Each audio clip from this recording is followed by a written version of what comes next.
Hello! During times of war, when tensions rise, people often do anything for money to survive. In such circumstances, a region has emerged as the world's largest drug-producing factory, surpassing even the Golden Triangle and dominating the global market.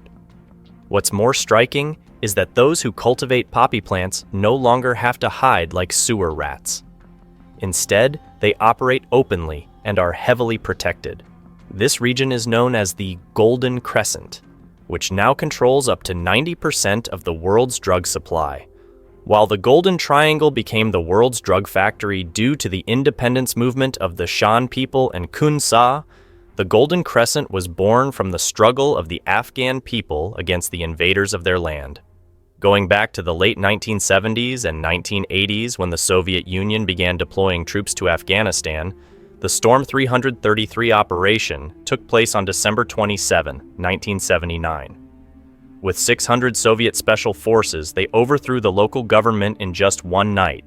The Soviet special forces attacked the palace, killing Afghan President Hafizullah Amin along with 200 of his bodyguards. They then occupied government buildings, military bases, and major media centers in Kabul. In one evening, Amin's entire government was wiped out and over 1,000 Afghan soldiers were killed. However, the Soviets could only overthrow the Afghan government, but they couldn't destroy their religion and ideals. Afghanistan is a nation with a strong Islamic tradition, and they would never accept the atheist communist regime. Resistance was inevitable, leading to the formation of a force known as the Mujahideen. To fund their operations and purchase weapons for the resistance against the Soviet Union, the entire southern Afghanistan and the border region, with Iran and Pakistan, turned into massive drug factories. With rugged terrain difficult to control, the Soviet Su-24 airstrikes and searches could not completely destroy these production facilities. The complex terrain of the Golden Crescent, with overlapping mountain ranges forming valleys, covers most of Afghanistan and parts of Iran and Pakistan. Moreover, the Mujahideen established a network of tunnels within these mountains, turning them into ideal warehouses that were nearly indestructible. At this time, the Mujahideen received strong support from the USA and its allies to fight against the Soviet Union. They overlooked drug enforcement efforts as a way to covertly support the fighters. Not only the USA, but Iran and Pakistan also played significant roles in secretly transporting drugs, distributing the Mujahideen's products worldwide. With such favorable conditions in terms of geography and alliances, the number of poppy plants grown here rapidly increased, gradually equaling that of the Golden Triangle. By 1991, as pressure from Kun Sa intensified on the Thai, Laotian, Myanmar militaries and criminal gangs, the Golden Crescent became even more critical in the global drug market. The annual drug production of the Golden Crescent region surpassed that of the Golden Triangle, rising from around 100 tons in the early 1980s to 1,800 tons per year. Although lacking in the refinement of illicit drugs, according to a report by Mint Press News, the CIA intervened in the war in Afghanistan during the 1980s. In the 1970s, opium cultivation in Afghanistan was minimal, but the situation changed in 1979 when the CIA launched Operation Cyclone, intending to fund the Mujahideen rebels to eliminate Soviet presence. A decade later, the CIA closely coordinated with its Pakistani partners to supply $2 billion in weapons and collaborate with organizations such as Osama bin Laden and other warlords. With the CIA's covert war opium production along the Afghanistan-Pakistan border skyrocketed, leading to the establishment of numerous drug manufacturing factories. Trucks loaded with weapons moved from Afghanistan to neighboring countries to the west, and on their return, they were filled with opium, which was transported to newly established refining labs and eventually distributed to the farthest corners of the world. After the Soviet withdrawal in 1989 and the collapse of the Soviet-backed government in 1992, opium cultivation flourished even more as local warlords rose to power. Each of them claimed dominion and continuously expanded poppy cultivation, causing the annual drug production to soar from 1,800 tons per year to 4,600 tons per year. In 1996, The Taliban emerged as the ruling force in Afghanistan and took control of poppy cultivation, integrating it into the official GDP of the country and creating jobs for the people. When the USA invaded Afghanistan in 2001, drugs became an even more formidable source of power for the Taliban as the number of USA enemies grew rapidly, along with the number of bombs they dropped, resulting in countless organizations and nations willing to cooperate with the Taliban. The border regions of Afghanistan with Pakistan and Iran became havens for drug trafficking to the rest of the world. Like the Soviet Union before it, the USA could not find a way to eliminate the refining facilities and poppy cultivation. Bombing and military operations were as futile as pouring salt into the sea, unable to address the core issue, the income and livelihood of the Afghan people. In 1996, under Taliban rule, Afghanistan was ranked as the 6th poorest country in the world. However, USA intervention has turned it into the poorest nation globally. In 1996, Afghanistan's per capita income was only $500 per year. After 20 years of USA intervention, this figure remains unchanged at $500 per year.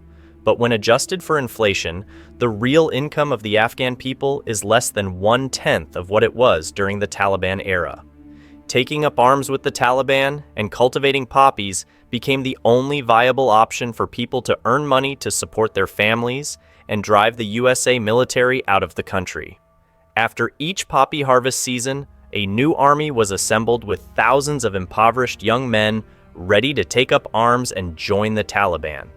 It is estimated that each Taliban fighter is paid around $300 to $500 per month, equivalent to the annual salary of a regular civilian.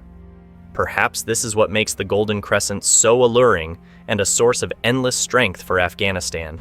Many might not know that in the global fight against drugs, the Taliban was the most successful.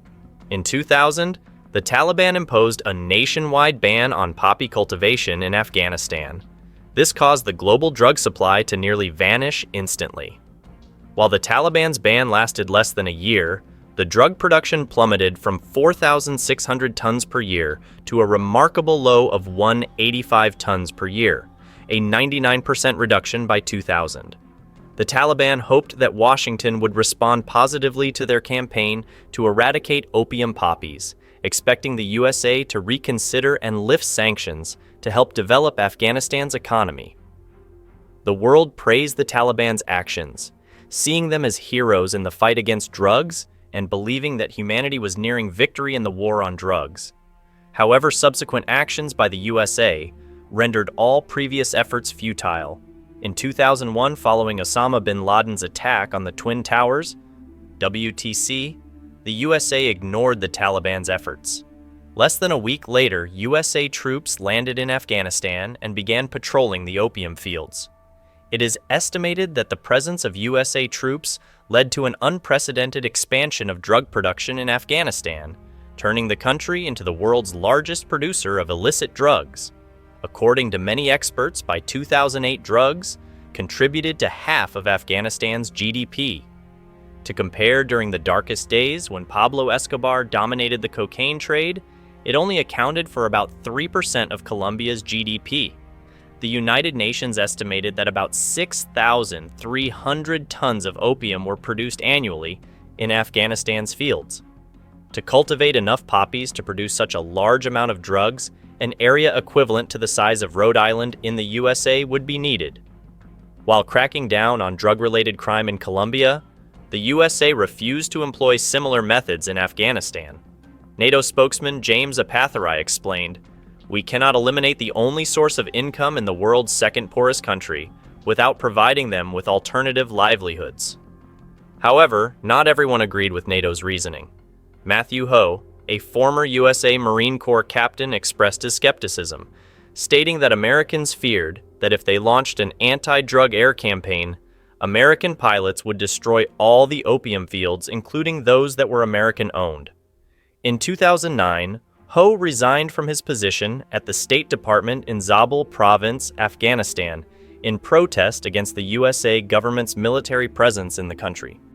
Speaking to the media, Ho complained that under the guise of counterinsurgency, NATO forces had neglected the monitoring of opium fields and drug production.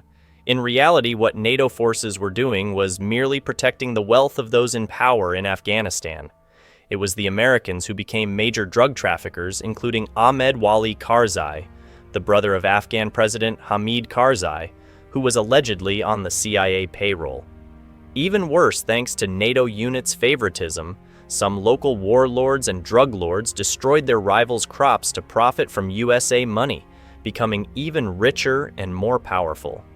Professor Alfred McCoy argued that the Taliban was one of the groups that benefited the most from the drug trade, using the proceeds to increase their power and fight against the USA. McCoy explained that the explosion in drug production and USA failure to control it provided the Taliban with substantial funding, which they used to finance guerrilla operations over the past 20 years, playing a decisive role in the USA defeat in Afghanistan.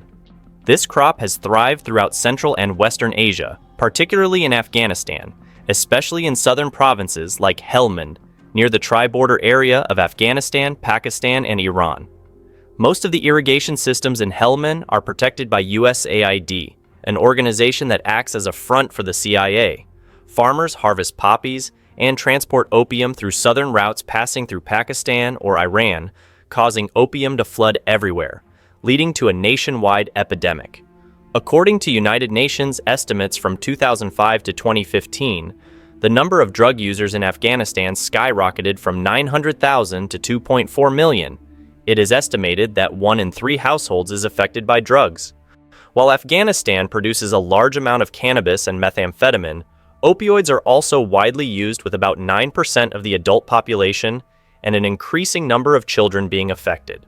Professor Julien Merciel, author of the book Cruel Harvest, U.S. Intervention in the Afghan Drug Trade, warned that injecting drugs could spread HIV due to the habit of sharing needles. Over 20 years of war, the number of Afghans living in poverty increased from 9.1 million in 2007 to 19.3 million in 2016. A recent survey revealed that Afghans are among the saddest people in the world. 9 out of 10 respondents reported feeling miserable, and when asked to rate their lives on a scale of 10, the average score was just 2.7, the lowest among surveyed countries. CIA operations in Afghanistan have also had a severe impact on neighboring Pakistan. Alfred McCoy pointed out that in the late 1970s, it was rare to find a Pakistani addicted to drugs. However, by 1985, the Pakistani government reported that over 1.2 million people were addicted to drugs, turning both countries into global hotspots for drug trafficking. A 2013 United Nations report estimated that around 7 million Pakistanis use drugs and 4.25 million need urgent treatment. Nearly 2.5 million of these people are abusing heroin or opioids, with about 700 dying every day from overdoses.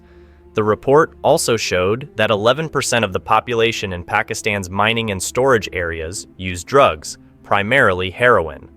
The health crisis, combined with societal stigma against addicts, is tearing families apart and turning many towns into violence hotspots. Iran has also reported a high number of opioid users, ranging from 2 to 3 million people, especially in towns near the Afghanistan-Pakistan border. Here, 1 gram of opium can be bought for just 50 cents, making the country the place with the highest drug addiction rate in the world. USA policies in the Middle East have made a small segment of people extremely wealthy while plunging tens of millions into poverty and addiction, leading to a global disaster fueled by the explosion of drug production. According to the Empire, over the past decade, opioid-related deaths have accounted for 71% of all global deaths, with nearly 841,000 USA dying from overdoses. Since the war began in Afghanistan, USA anti-drug forces have claimed that most of the illegal drugs in the USA were grown in Latin America.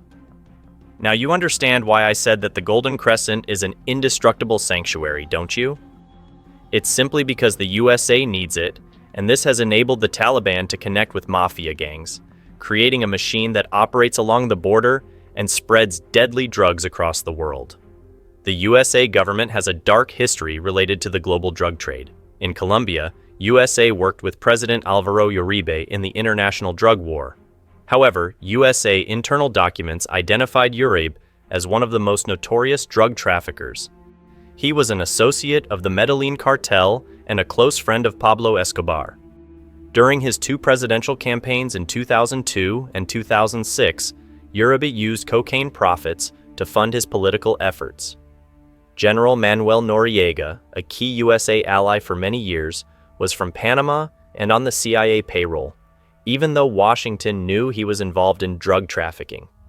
In 1972, when Noriega became the dictator of Panama, the situation didn't change much.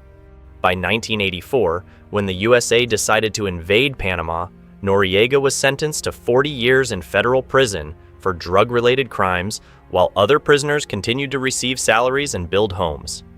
At the same time, investigative journalist Gary Webb exposed how the CIA funneled money into the dirty war against the leftist government in Nicaragua by selling drugs to black communities in the USA. The USA government connected far-right paramilitary groups with American drug lords, and to this day, it continues to support presidents despite their links to cocaine trafficking. In early 2021, a USA court sentenced the president's brother to life in prison for international drug trafficking, while the president himself faced no charges. Professor Julien Merciel criticized the USA military in Syria for not taking greater responsibility for the explosion of drug production in Afghanistan. After 9/11s, they allied with various warlords and influential politicians in Afghanistan to increase opium production and smuggling. These individuals became USA allies, and as a result, were not arrested or held accountable for their involvement in drug trafficking. Overall, millions of people have suffered in militarized regions, forced to use drugs to cope. As the opium trade surged, only a few profited while millions lost. This is why the Golden Crescent can never be destroyed. The USA needs it to favor its allies and make profits, while the Taliban needs it to survive the sanctions imposed by the USA. What do you think of this story? Please leave your thoughts below so everyone can see them. Don't forget to like and subscribe to support me. Thanks for watching. Goodbye.